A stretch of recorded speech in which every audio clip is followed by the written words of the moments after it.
Hey everyone, welcome back to our new video. Today, we are going to discuss a topic that many people think about: how to deactivate your Facebook account. Whether you need a break or want to kick back for a while, I've got you covered. Easy step-by-step guide. Stay tuned. Let's begin. First, you go to your Facebook apps. Then click on the three icons above. Then come down a bit.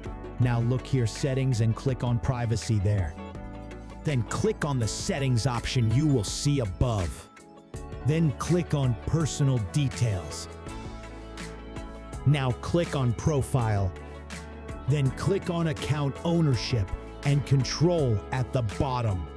Then click on option number 2. Now there are two options here. Click on Facebook.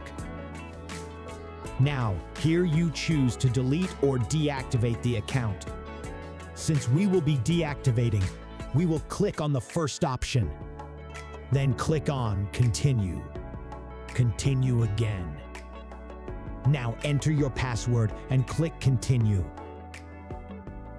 Then select anyone from here and continue. Click here to deactivate my account now.